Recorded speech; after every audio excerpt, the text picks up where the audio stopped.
ഗാനങ്ങൾ ഇഷ്ടപ്പെടാത്തവരായി ആരുമില്ല. ഏതൊരു ഗാനവും കേൾക്കുമ്പോൾ അതിലെ ചില ഭാഗങ്ങൾ നമ്മെ സ്പർശിക്കാറുണ്ട്. പ്രത്യേകിച്ചും ക്രൈസ്തവ ഭക്തിഗാനങ്ങളിലെ ആശയങ്ങൾ ചിലപ്പോൾ നമ്മുടെ ജീവിതവുമായിട്ട് ബന്ധപ്പെട്ട ആശയങ്ങളാകാം. ജീവിതത്തിലെ ഏതെങ്കിലും അനുഭവങ്ങളുമായി ബന്ധപ്പെട്ട് എഴുതപ്പെട്ട ഗാനങ്ങൾ കേൾക്കുമ്പോൾ ഒരുപക്ഷേ നാം നമ്മുടെ ജീവിതങ്ങളുമായിട്ട് ഈ പാട്ടുകളിലെ ആശയങ്ങൾ കമ്പയർ ചെയ്യും. ഈ ഗാനം എൻ്റെ അനുഭവമാണല്ലോ സംസാരിക്കുന്നത് എന്ന് ചിലപ്പോൾ ചിന്തിച്ചേക്കാം. അങ്ങനെയുള്ള ജീവിതഗന്ധിയായ അനേക ഗാനങ്ങൾ ഉരുത്തിരിഞ്ഞതായ സ്ഥലമാണ് മാരാമൺ കൺവെൻഷൻ. മാരാമൺ കൺവെൻഷൻ ഗീതങ്ങൾ സിംഫണി ഓഫ് മാരാമൺ ദിവ്യസംഗീതം എന്ന ഈ പ്രോഗ്രാമിലേക്ക് നിങ്ങൾക്കെല്ലാവർക്കും സ്വാഗതം.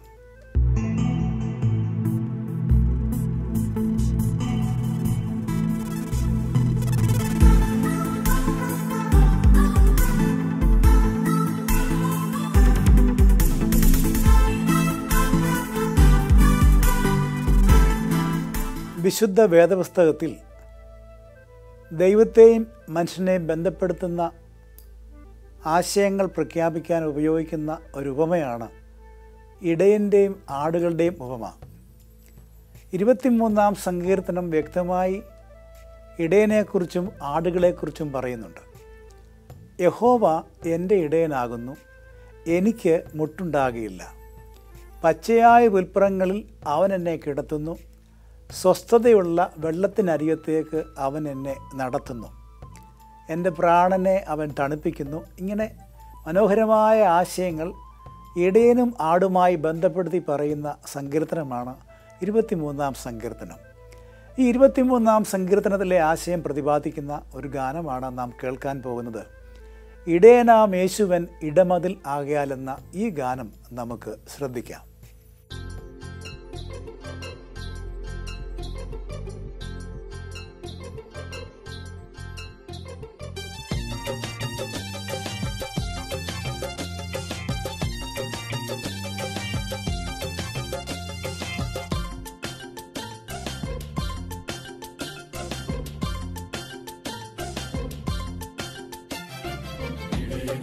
യേശുവൻ ഇടമതിൽ ആകയാൽ ഇടമില്ല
ജലാശയം ജയത്തിനുത്സവം.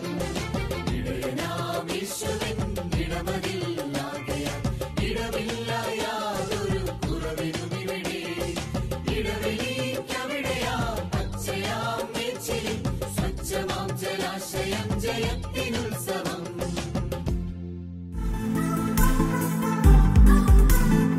ദൈവത്തിൻ്റെ പരിശുദ്ധാത്മാവിനെക്കുറിച്ച് ധാരാളമായി പ്രതിപാദിക്കുന്ന പുസ്തകമാണ് വിശുദ്ധ വേദപുസ്തകത്തിലെ അപ്പോസ്തലന്മാരുടെ പ്രവൃത്തികളുടെ പുസ്തകം. പരിശുദ്ധാത്മാവിൽ കൂടെ ആദിമസഭയിൽ നടന്നതായ അത്ഭുതങ്ങൾ, അടയാളങ്ങളെല്ലാം വ്യക്തമായി ഈ പുസ്തകത്തിൽ പ്രതിപാദിക്കുന്നുണ്ട്. ദൈവത്തിൻ്റെ പരിശുദ്ധാത്മാവിനെക്കുറിച്ച് പറയുമ്പോൾ ഈ ആത്മാവ് സത്യത്തിൻ്റെ ആത്മാവാണ്, പാപത്തെക്കുറിച്ച് ബോധം വരുത്തുന്ന ആത്മാവാണ്. ഈ വക ആശയങ്ങളൊക്കെയും നമുക്ക് ആ പുസ്തകത്തിൽ കാണുവാനായിട്ട് സാധിക്കും. ആദിമസഭയിൽ ഇറങ്ങി വന്ന പരിശുദ്ധാത്മാവേ എന്നാണ് അടുത്ത ഗാനം ആരംഭിക്കുന്നത്.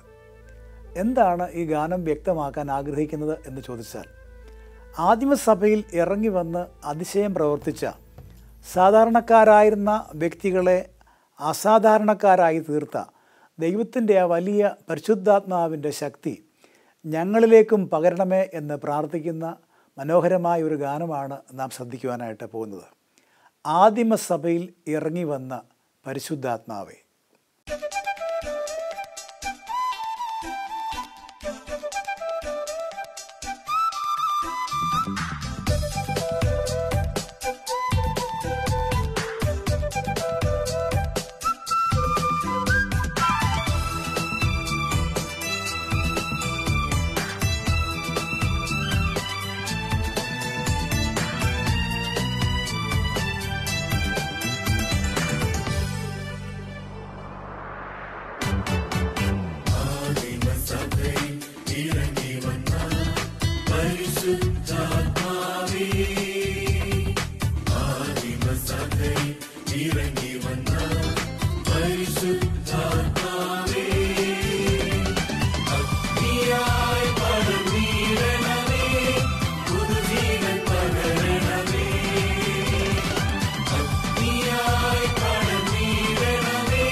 നമ്മുടെ എല്ലാവരുടെയും ജീവിതത്തിൽ ദൈവം നൽകിയിട്ടുള്ള അനുഗ്രഹങ്ങളെ ഓർക്കുമ്പോൾ എത്ര നന്ദി പറഞ്ഞാലും മതിയാവില്ല.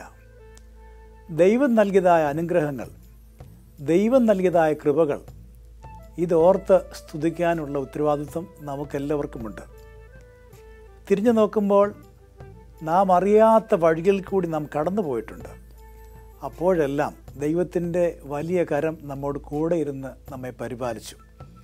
തകർന്നു പോയ ജീവിതത്തിൻ്റെ അനുഭവത്തിൽ, അന്ധകാരത്തിൻ്റെ അവസ്ഥയിൽ, വേദനയുടെ അവസ്ഥയിൽ, ഈ സാഹചര്യങ്ങളിലെല്ലാം തന്നെ ദൈവത്തിൻ്റെ വലിയ കരം നമ്മോട് കൂടെ ഇരുന്ന് നമ്മെ പരിപാലിച്ച ധാരാളം അനുഭവങ്ങൾ നമുക്കൊക്കെയുണ്ട്. അതാണ് അടുത്ത ഗാനത്തിൽ കേൾക്കുവാനായിട്ട് പോകുന്നത്. നൽകിയിടുന്ന നന്മയോർത്താൽ നന്ദി ചൊല്ലി തീർന്നിടുമോ, നൽകിയിടുന്ന കൃപകൾ ഓർത്താൽ. ഈ മനോഹരമായ ആശയം പ്രതിപാദിക്കുന്ന ഈ ഗാനം നമുക്ക് ശ്രദ്ധിക്കാം. ശ്രീമതി ജിഷാസ് കറിയ രചിച്ച് ശ്രീ സിബി മാത്യു ഈണം നൽകിയതായ ഈ ഗാനം നമുക്ക് ശ്രദ്ധിക്കാം.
കർത്താവ് പറഞ്ഞു, ഞാൻ തന്നെ വഴിയും സത്യവും ജീവനുമാകുന്നു.